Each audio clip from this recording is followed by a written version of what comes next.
temporal fusion lines on both sides of the face. The next muscle to look at is the procerus.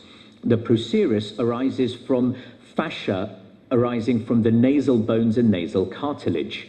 The fibers ascend vertically and insert into the lower fibers of the frontalis muscle and also the skin in between the eyebrows.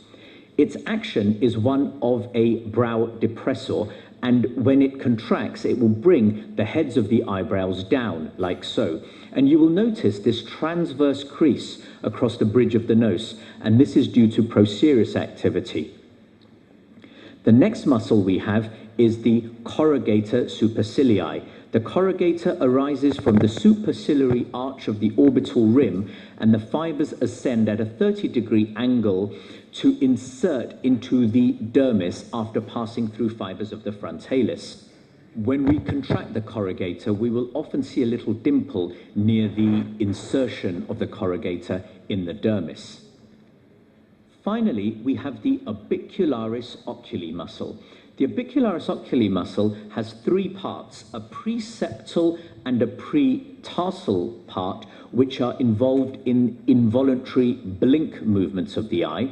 And then there are also the orbital fibers, which are involved in voluntary eye closure. The orbicularis oculi is a very thin muscle lying just under the skin. If the patient forcibly closes their eyes, you will notice that as the muscle is radially orientated, it forms lateral canthal lines which are perpendicular to the muscle fibers like the spokes of a wheel. We can also get the same lines forming when a patient smiles excessively. Accordingly, we treat this muscle for excessive crow's feet formation. We can also see the zygomaticus major muscle here. This originates from the maxilla and inserts into the modiolus and is an elevator of the corner of the mouth. Because the origin of the zygomaticus major is very close to the lower portion of the crow's feet, we have to be very careful injecting in this area. If we are too deep with our injection and we do manage to get some migration of the product onto the zygomaticus major, the patient may end up with a smile asymmetry where one side will rise normally and the other side will be affected. So please remember, these are very superficial muscles, and that's why we inject just beneath the dermis, except in case of procerus, where we give a deeper injection and medial part of corrugator over here. But this vertical groove indicates that there is underlying supratrochlear neurovascular bundle, and that's why you have to avoid. So are the injections, they are superficial one, except the procerus and the medial end of the corrugator muscle. And another precaution, when you are injecting the low part of orbicularis oculi, try to avoid infiltration to the upper end of zygomaticus major, since it's arising very close to that, and that's why that toxin may diffuse to that area.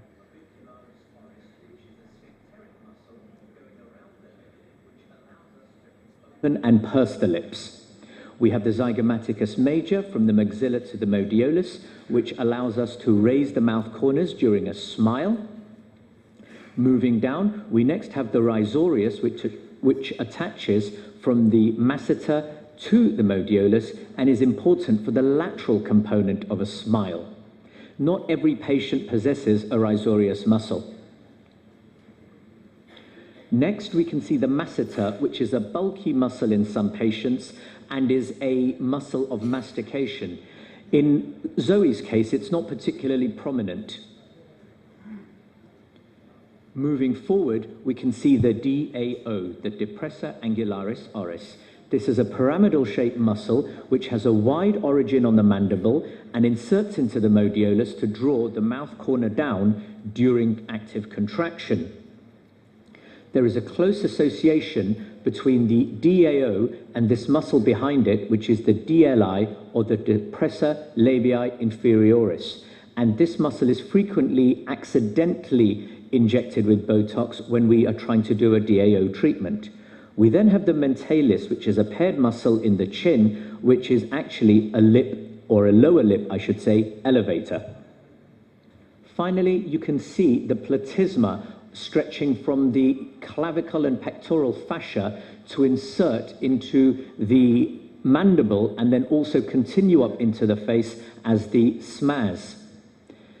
There are close connections between the platysma, the mentalis, and the DAO. An interesting aspect of treatment in the lower face is the tug of war which can occur between opposing muscles. Look at the zygomaticus major and the DAO. The zygomaticus major pulls up the mouth corner during a smile, whereas the DAO will bring the mouth corner down during a frown. If we therefore weaken the DAO by treating it with botulinum toxin, the zygomaticus major will predominate and it can therefore elevate a drooping mouth corner. Here again, all the injections are superficial one except for mentalis and for masseter. And especially important to avoid is this depressor labii inferior. Luckily, it's a deep-seated muscles, and that's why when you inject superficially this depressor anguli oris, there are less chances of going toxin to that area. But again, you have to remain lateral, comparatively a bit lateral and superficial. And also when you are injecting the lower lip, you have to confine yourself just to the dermis. These were a few of the anatomical features for neurotoxin modulation. इसमें एक बात sir, वो जो एक muscles की slide थी वो देख सकते हैं, सिर्फ और पीछे, एक और पीछे, एक और। अच्छा, मेरा आपसे क्वेश्चन है, क्या आपका ख्याल है कि जो नेचर में मसल पड़े हुए हैं वो एग्जैक्ट इसी तरह इंडिविजुअल एक एक मसल अलग पड़ा हुआ है, और जब आप इंजेक्ट करते हैं तो एग्जैक्ट एक्यूरेटली उधर ही इंजेक्ट करते हैं? नो। लेकिन इसमें एक बात पॉइंट ये भी याद रखने वाला है कि जो बोटुलिनियम टॉक्सिन जो आप एक पॉइंट इंजेक्ट करते हैं उसका रेडियस ऑफ स्प्रेड कितना होता है? 1.5 to 2 सेंटीमीटर उसका रेडियस ऑफ स्प्रेड होता है। तो इसमें दो बातें बड़ी इंपॉर्टेंट हैं जब आप इंजेक्ट कर रहे होते हो। एक, जब आप इंजेक्ट करते हैं कैरोगेटस में, जब आप कैरोगेटस में इंजेक्ट करते हैं तो आपका ख्याल है कि क्या आप फ्रंटालिस को हिट नहीं करते? जब आप फ्रंटालिस को ज़रा या कैरोगेटर को ओवरडोज करते हैं तो उसका एक साइड इफ़ेक्ट होता है जो आप अक्सर भूल जाते हैं, and that is medial ptosis of the eyebrow. तो जब भी आप यहाँ इंजेक्ट करें तो बी वेरी केयरफुल कि आपने frontalis is superficial and corrugator is deep, तो आपने उसको फ्रंटालिस को हिट नहीं करना। और दूसरी इसमें जो एक हिट तो उन्होंने बता दी ज़ाइगोमेटिकस वाली, ठीक है, मीडियल टोसिस ऑफ आईब्रो को जो है ना उसको सेव करना है। और दूसरा जिस तरह सर ने कहा है डिप्रेसर एंगुलाई ओरस, DAO, जितने भी मैंने बोटॉक्स की कॉम्प्लिकेशंस देखी हैं वो लोअर फेस में देखी हैं, और मैं इसको कहने में बिल्कुल वो नहीं करूँगा कि वंस ए ईयर मेरे से भी हो जाती है। उसकी वजह है कि there is lot of variation in the muscles, there is lot of variation in the muscle. तो जब भी आप लोअर फेस को ट्रीट करें, स्पेशली डिप्रेसर एंगुलाई ओरस को, तो स्टे लेटरल। क्यों सर? तो ये दो जो है ना इसमें कैच हैं बोटॉक्स में, लेटरल एंड सुपरफिशियल, ये दो कैच हैं जिनको अगर आप अवॉइड कर लें तो फिर आप, मेरा ख्याल है कि ये जो हमने एनाटॉमी की exercise for muscles of facial expression की है तो वो बड़ी फ्रूटफुल होगी। और एक मेरा एक और क्वेश्चन है कि with the ageing what happens to these mimicry muscles? Ageing का हम हर वक्त कहते हैं कि एजिंग से बोन पे इफेक्ट आया, मसल पे इफेक्ट आया, स्किन पे आया, एजिंग से मसल पे क्या इफेक्ट आता है?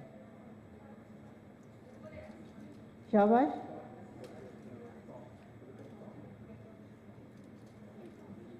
एक तो क्या होती है लेंथनिंग, और दूसरा इनकी टोन, दोनों ख़त्म हो जाते हैं। और तीसरा जो सर ने बताया कि इनका जो इंसर्शन पॉइंट है और या जो इनके साथ लिगामेंट्स हैं, तो जब भी आप फिलर देंगे तो आपने उधर देना है। और तीसरा जो है ना, एक बात ये याद रखनी है कि जो डीप फेशियल फैट है उसका क्या रोल है मेन में, उसका क्या एक्शन है, वो हमारे लिए क्यों ज़रूरी है? एक तो फेशियल कंटूरिंग के लिए, और दूसरा it provides gliding surface for these muscles of movement. तो उसके जो एजिंग इफेक्ट हैं, combination of muscle lengthening, less resting tone and loss of gliding surface, उसकी वजह से एजिंग जो है ना ज़्यादा से ज़्यादा फेस पे इफेक्ट होती है। Sir please. Now we come on to the fat compartments. We have two fat layers, one just beneath the skin, and we call it superficial fat.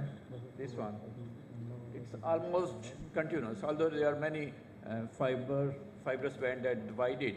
But for practical purposes and especially for the beginner, it's a continuous layer.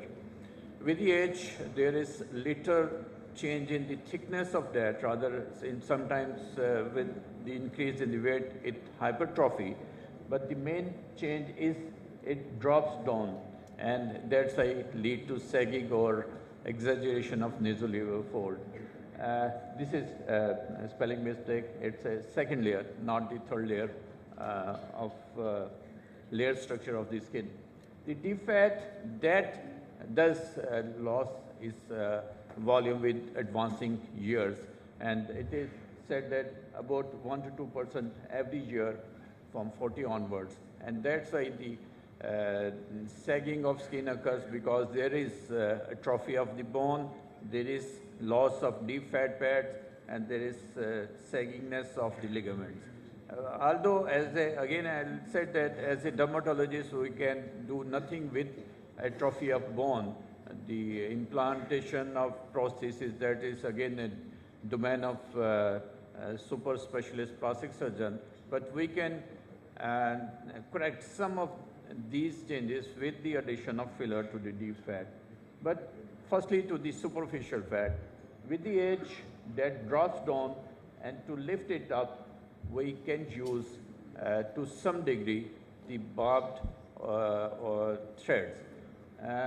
Again, the repetition of ligaments, and for threads we mainly use this zygomatic ligament as the anchorage point.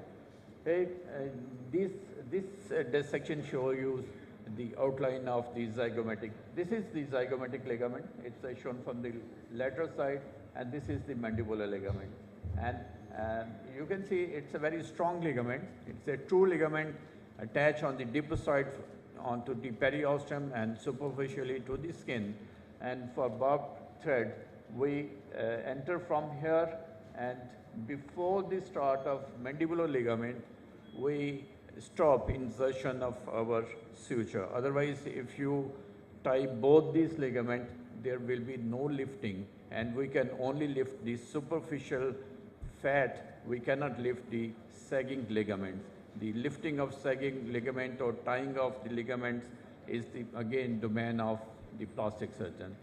This is the